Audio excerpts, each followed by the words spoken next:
Hey there, it's Patrick LoSasso. Recently, I was asked to speak to an online support group called Loud Crowd and to put together a routine they could do in the morning to help them wake up and get ready for the day. After a few minutes of Q&A, I presented this routine that they could do sitting on the edge of their bed to get their day started, and I'm sharing it with my YouTube friends. Full disclosure, to recreate the environment and to get into character, I'm in my blue pajamas. After you watch this video, post a comment and let me know what you think about the routine, not my pajamas. If you like it, please give me a thumbs up and subscribe to my channel by clicking the red button below, and remember to ring the bell icon so you'll never miss a new video. In addition to my comprehensive line of exercise DVDs available on Amazon or my website, there's another option. My SmartXPD OnDemand platform gives you immediate access to every program I've ever produced, plus exclusive workouts and videos that I shoot only for there. You can try it for free right now by clicking the card right up here in the corner, and I'll put a link to it in the description section below. Now, let's pop on our pajamas and get a morning wake-up workout.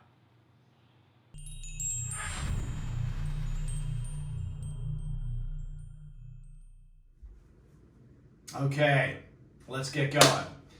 So I would encourage you to do this with me, and I'm just going to kind of move into a couple of movements or exercises that I think would be helpful to call you to your day, to wake you up, to get you prepared to get out of bed safely. So we'll just kind of imagine that we're sitting on the side of our bed, and we'll start with our feet on the floor. Back here a little bit. So I'm in my socks. If you guys want to kick your shoes off, you'll get the full experience. But we're going to start with just kind of wiggling our toes on the floor. You know, you're kind of woken up from your sleep and you want to get moving. We get so much information from the soles of our feet.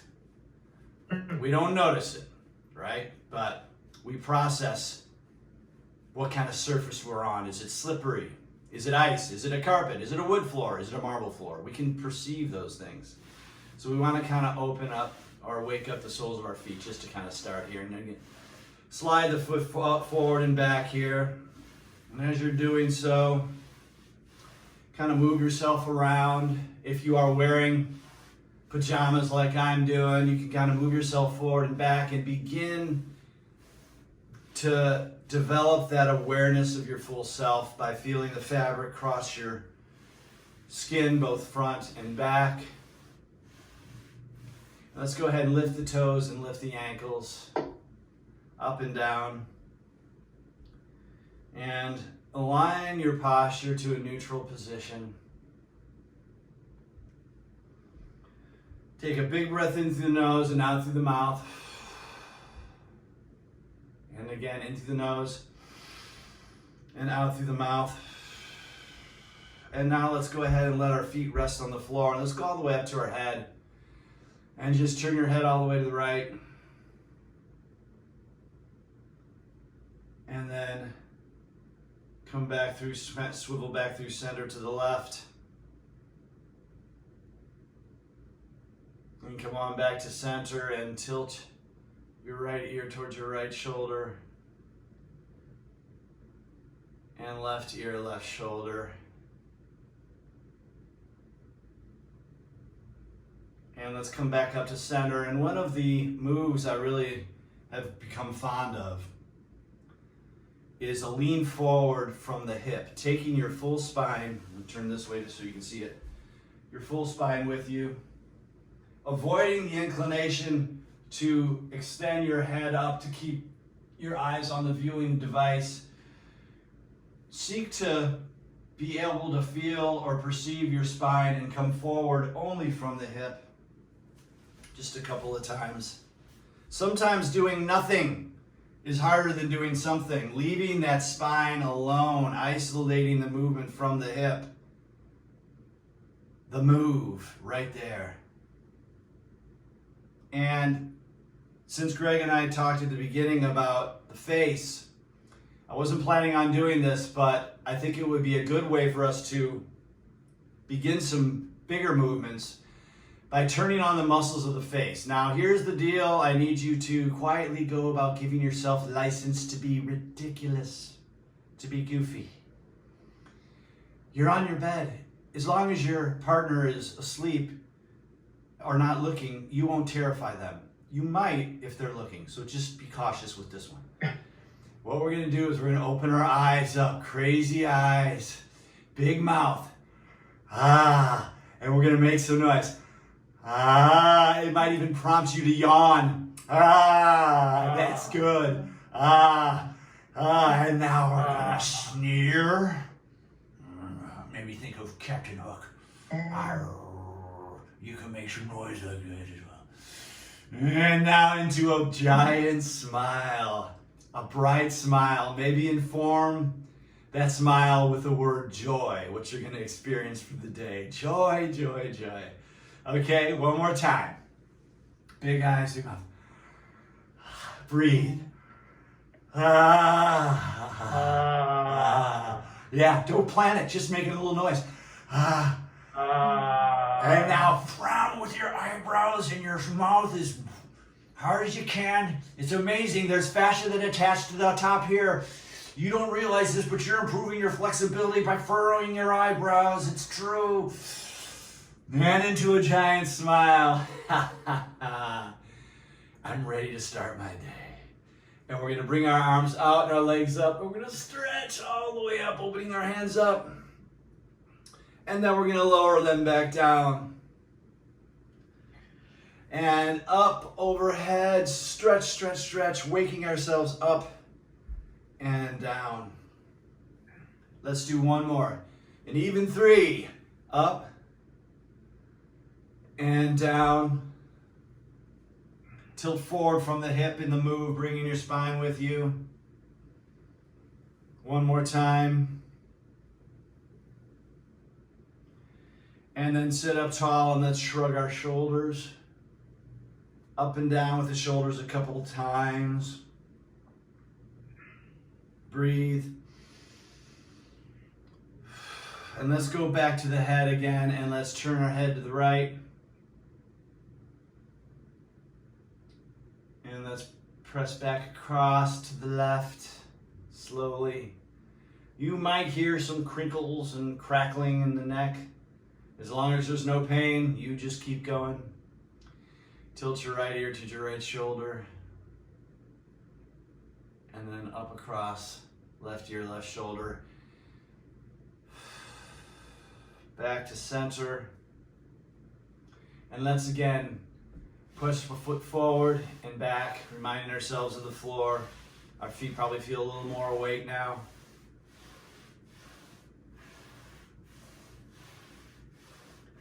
And then up and down with the toes. Taking our time to wake up and get ready. And we're going to do that snow angel pattern one more time, but I want it to be even bigger. And we're going to do one series of the facial exercises, and I want you to take all of the energy that it takes that you conjure up by activating the face and put it into the snow angel. So we'll start with the big eyes. Don't be afraid to get a little crazy. Big mouth. I want to hear it. Into a sneer. Sneer, sneer, sneer, sneer. Into a joyful smile. And we're going to go back into the snow angels, carrying this energy into it. 3, 2, 1, go. Oh, so big. And down. Up, stretch up, getting ready, and down. Tighten the stomach, up, stretch, and down. 3 more, 1, and down. 2, down, bigger, big smile. 3, and down, and we're gonna wake up our lower body a little bit. We're gonna pick up that knee.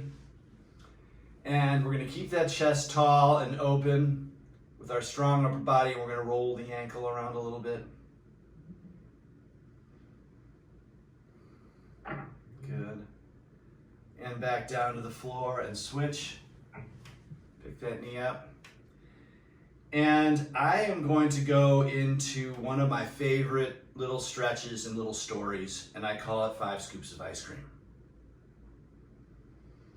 So we're going to take our right hand and we're going to stretch forward across the counter where there's a person working there, and we're going to be ordering 5 scoops of ice cream. And you're going to take your other hand now and stretch forward, doing the move from the hip, 5 scoops of ice cream, and you're going to reach back behind you as well to tell that person standing respectfully 6 feet in line behind us that today's the day you're going to treat yourself to 5 scoops of ice cream. Now, during COVID, I attended a couple of memorial services online for some dear friends, and at one of them, the rabbi retold a story of a couple that went out to lunch to a deli. And she tells the story where the couple sit down and the older gentleman says, "Today, I'm going to have the roast beef sandwich." And the wife says, "Honey, there are too many calories in that roast beef sandwich. You should have the chicken soup." So he begrudgingly relented and ordered the chicken soup. Well, sadly, the next day, he passed away. And the wife was racked with guilt for, on his last day on earth, of depriving him of the simple joy of that roast beef sandwich, or corned beef sandwich, I think it was. None of us know when our number is up. So not every day, maybe not even once a week, but every once in a while, you treat yourself to 5 big scoops of ice cream, whatever that 5 scoops is, and up. Big breath in, and exhale, doing the move from the hip, coming down. This move, practicing it, can really help us move through the day more effectively. It will help us lift things with our legs. It'll help us get up off the bed and sit up tall. And we're going to take our right hand and we're going to twist it over top as we stretch, stretch, stretch. Do some lateral flexion here of the spine, then bring the head back, or the hand back to the knee, and we'll go back to the other side. Exercise is great for health, but there are so many benefits, if done properly, that go well beyond the simple benefits of health benefits, right?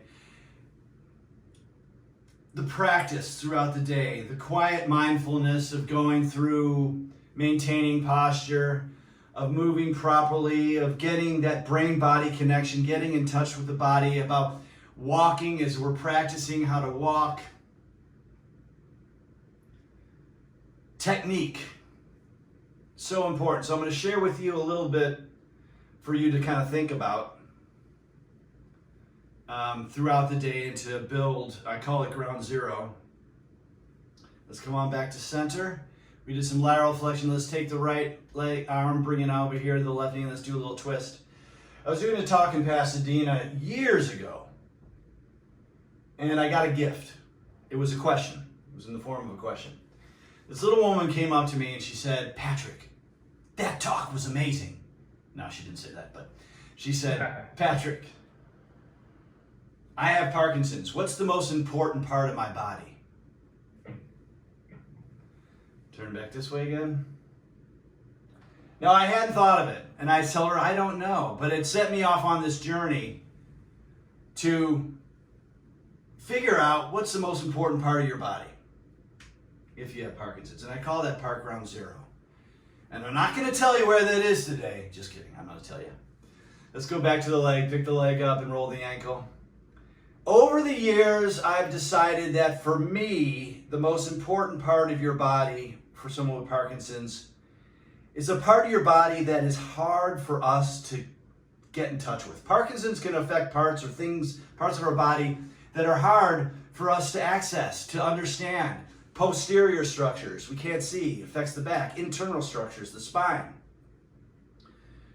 So for me, the most important location or part of your body is directly behind your chest, on your back, between your shoulder blades. When your shoulder blades are tucked or pulled together and tucked down. This they call the no money stretch, which I have never heard of a stretch that's better, more aptly named than this one, no money. But if we go to that no money stretch, we can kind of feel that area directly between your shoulder blades. The reason I think and let's try to go there right now. Sit in the no money stretch. See, you can move back and forth. See, you can feel your shoulder blades there pulling towards the spine and tuck them down. And then maintain that engagement and lower it. And see, with that awareness, if you can't refer to your space, your room, your computer, subtly turn with that awareness of that ground zero. The reason I feel that is the most important part is, number one, it's hard to get to. You got to work at it. But number two, or number three, I don't know what that was, it fixes everything out here. Parkinson's can draw us down and forward, right? Yeah. Ground zero moves us up here. So as we're sitting here, getting ready for our day, I think it would be valuable to just spend a moment in the no money position, breathing and referring, trying to feel that area. That is your anchor. That is your anchor from which you reference the world, because it keeps you up here. And as part of the daily practice, I'm going to hinge through here for this time. We're going to go ahead and just do a little march here. I'm going to keep us moving. I don't want to spend too much time talking. But as I was kind of, thinking about what I was going to go over today, I wanted to share the 5 scoops of ice cream, because I think it's important to take care of yourself and remember to celebrate joy in your day. Let's go ahead and stretch up a little bit. Stretch and lift, reciprocal pattern here. But also talking about some of the guiding principles that will have a resonating and cumulative effect over time. Quietly going about your day with the practice, the ground zero practice, referencing it when you think about it, setting that posture when it's appropriate. Like right now, as you stretch that arm up, the shoulder blade's moving away from ground zero, and that's fine. There are tons of wonderful things that we do well outside of that ground zero position. But when opportunity presents itself, if you're sitting at your computer or you're at your TV or you're standing in the hallway talking to an associate, engaging that ground zero and making that a practice over time. Let's do one more on each side. After this one, we'll go right leg, left leg. And now let's change it a little bit to wake the core up, and let's stretch out to the side and back. I thought that sharing some of the techniques and principles that I would hope you would take with you out into your day, into your life, like the remembering to celebrate joy, like the remembering to set your posture, engaging ground zero, would have value, right? Unfortunately, with Parkinson's, we have to plan. We have to do the practice of the posture. We have to learn to break complex actions down into parts, which I call task sequencing, like getting into a car, rolling over in bed, getting out of a chair, walking. We have to think analytically. It's not that much work, but it makes a big difference, especially over time. Let's do one more on each side. Stretch. And back to center. And we'll talk a little bit, maybe we'll close here, a little bit about breath.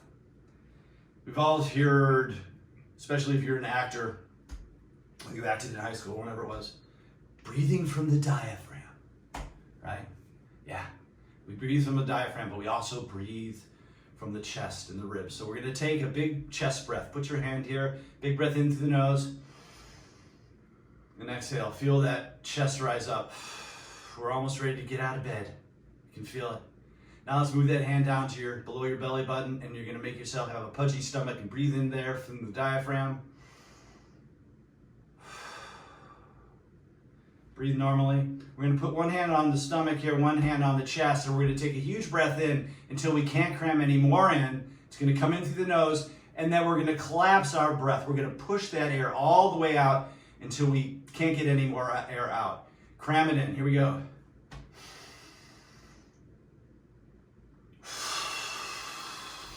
Push it out.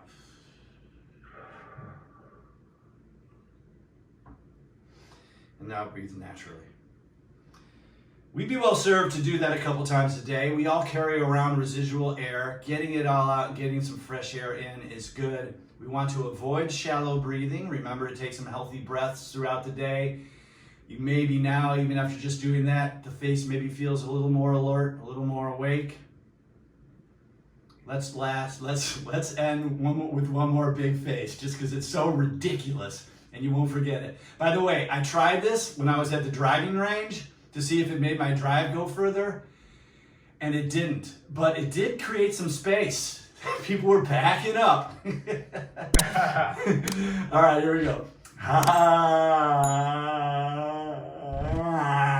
To a snarl. Yeah, and a giant smile. And let's hear it. Okay, so I'll close things up. I have a class that starts shortly here. Thank you, everybody, for your attendance.